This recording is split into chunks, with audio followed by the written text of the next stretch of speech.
All right, well, we are back, and it is halftime, and my name is Donnie Varney once again, and we're on week number 3 in our parenting series called Make It Count.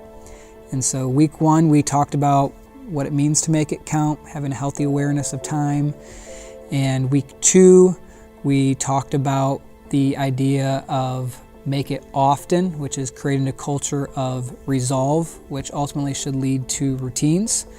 And then now we're going to be talking about make it happen, creating a culture of finishing. Or as my old college soccer coach would say, losers make excuses, winners find solutions. And so as parents, how do we find the right solutions for our children in finishing the job, making it happen? So there's an interesting passage of scripture in Ecclesiastes 7 that lists all these better thans. And it talks about things that are actually kind of unique and almost seem to be not the way they should be. So for example, the author says something like this: going to a funeral is better than going to a party. And why is that? Well, it's because of the lessons that you learn there. It's because at a funeral, you get a perspective on life that you don't probably get at a party. You think about criticism being better than praise. Well, why is that? Well, because even though sometimes criticism is harsh and we don't like it, wise criticism can be helpful and we can learn from it. He goes on to say that adversity is better than prosperity. Well, why is that? Who wants to go through hard times? Well, it's because of the lessons that we can learn through adversity and through struggle. So in that connection of better thans, he talks about this idea of finishing, or as he says, at the end of a matter is better than the beginning. And we all like the start of something. We like the excitement, we like the energy. Who doesn't love an exciting startup of whatever it might be? Finishing is something that is much more difficult. Easy to understand, but really, really hard to do. I know this firsthand. As a parent, we actually have recently adopted a phrase, which is this: we plan, we don't promise. The reason we say that now is because we've, as parents, have promised way too many things that we weren't able to deliver on, and it frustrates our kids. We get frustrated, we feel like we've failed, we feel like we've lied, and nobody wins. So we get the fact that it's very difficult to finish anything. And yet, the Bible has a lot to say about the value for parents to finish what we've started. So how do we do that when it comes to making it count as parents? Well, I'd like to propose to you that the best way that we can finish is to go back to step 1 of what is it that we're trying to do? How are we trying to parent? How do we see ourselves as a parent?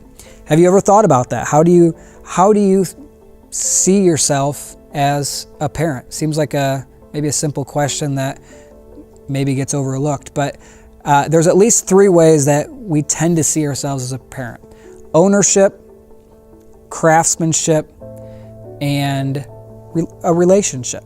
So with ownership, it's basically looking at our child and saying to them, I own you. I have the big picture perspective on what would be best and what would be worst in your life. And so ownership has the idea of I own you. I brought you into this world and I can take you out. The second idea, second parenting perspective, is craftsmanship, which essentially says I made you. There's a sense of pride and joy that we get as we look at our child as kind of a reflection of us, for good or for bad.